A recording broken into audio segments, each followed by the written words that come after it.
It is an absolutely beautiful day here in Montana. Today is September 16th, which is the 5-year anniversary of my first video ever posted on YouTube. So I have now been on the road for over 5 years, either living in a van or an RV while traveling and earning a living on the road. So I thought something that would be pretty cool that I'm gonna use today to start up and start doing just out of the blue is a real budget, like real cost of what it costs me to do what I'm doing, my earnings report from earnings while I'm out on the road and how those earnings are coming in. Oh, the day I break these chains, I'm bound for the life of the simple things.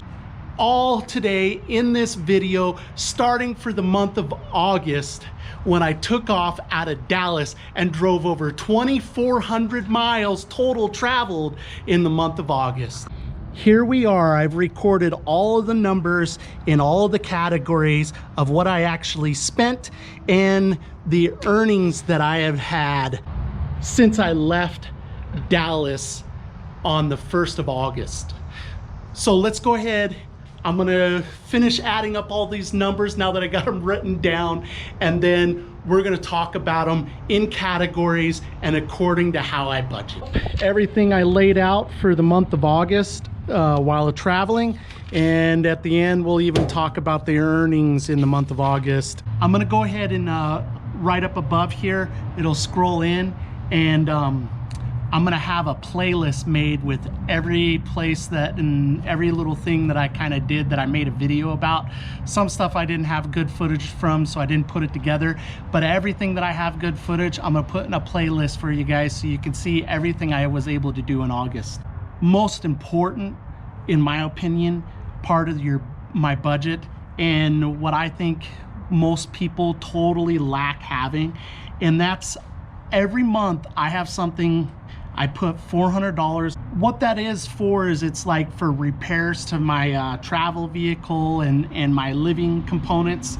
Also maintenance that has to be done. You know, you're gonna have new tires, you're gonna have to change the oil, those kinds of things, changing the oil and spark plugs and stuff like that.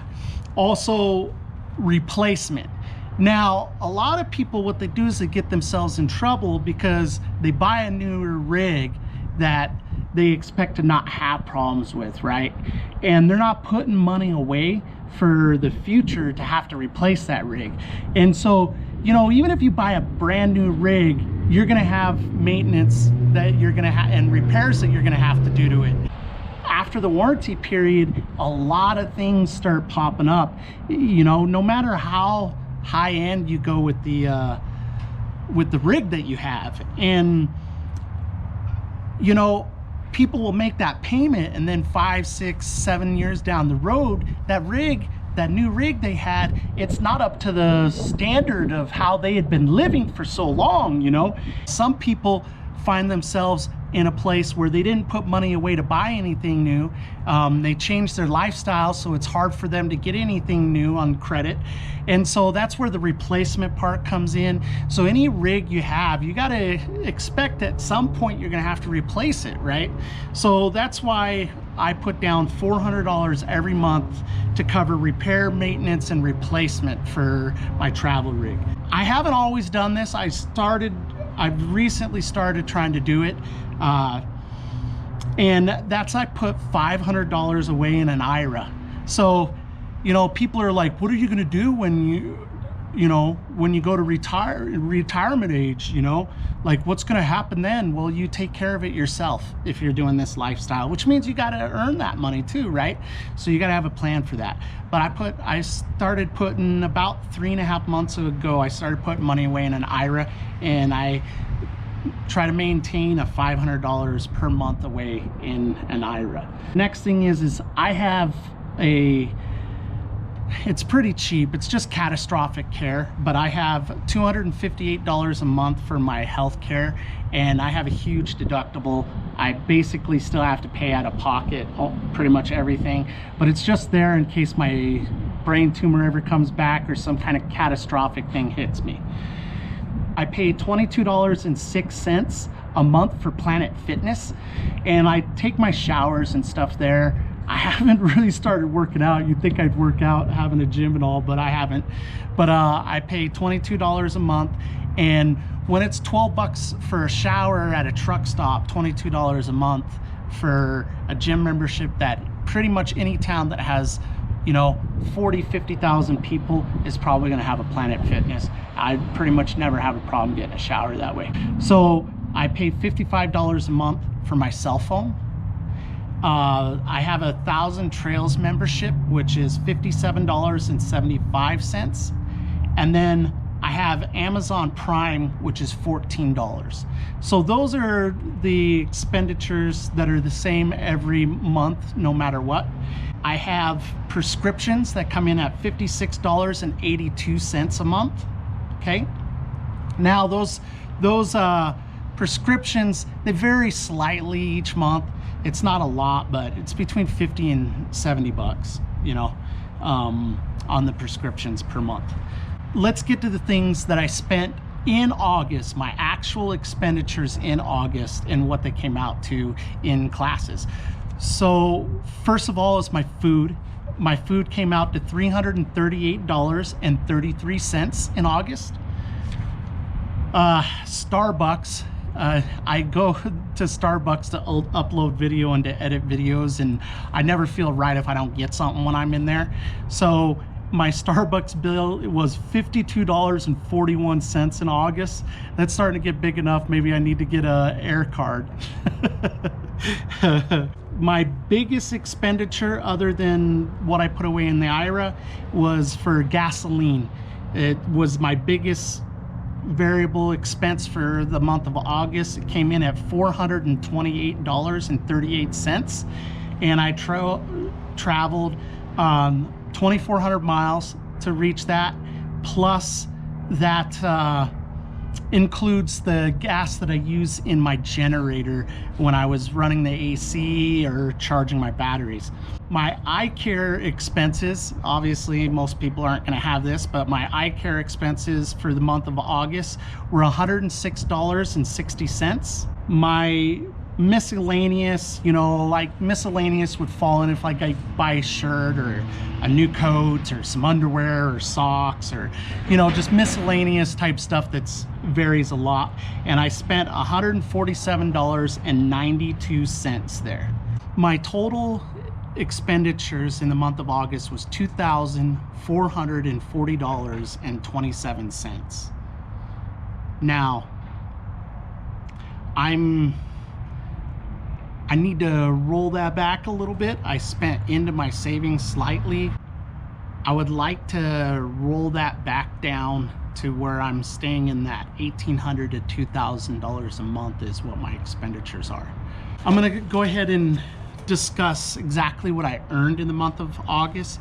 So I didn't work at all other than making YouTube videos in the month of August until the 11th of August. And so I made $169 doing DoorDash, despite having problems with my cell phone. And then I made $1,304.62 in August on JobStack, basically working for People Ready. They have a job app where you can pick up jobs when you want to, wherever you are once you're part of the network. Between YouTube and Patreon, I made $314.68, which gave me total earnings in the month of August of $1,788.61. So I didn't work at all in August until August 11th, and I didn't work from August 25th into September, the very first part of September, because I was in the Rocky Mountain National Park. I worked about 2 weeks of actual physical somewhere, staying in one place working. I worked 2 weeks to earn that, so that was pretty good. I'm pretty happy with that. Now, I hope that guy helps you all. I'm gonna start doing this every single month, the breakdown for you. I'm gonna talk about where I can cut things a little bit better to bring my budget back in the line where I want it.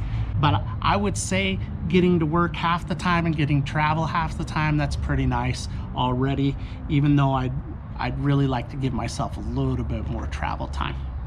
I did think it would be cool to note, a lot of people have always made fun of me for doing People Ready. And at first, when I first started doing People Ready, it was I didn't earn very well. But now that I have a good reputation with them, between August 11th and September 13th, a week of that was actually spent in the Rocky Mountains, so I wasn't actually working.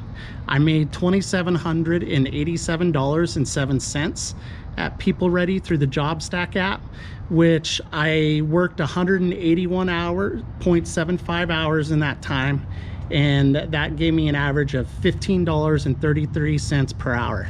I did work quite a bit of overtime when I was working those hours. It averages out for the month at about 45 hours a week, 44 hours a week, I mean. But I really only worked like 3 weeks for those hours. So I worked about 60 hours a week when I was working. All right, guys, so it's time for me to go edit this up, get it uploaded for you for tonight, and then I need to get Haul and Tail out to Great Falls, Montana. Get out there, connect with people, live your big story, and make sure you do something every single day to reduce world suck. Peace, guys.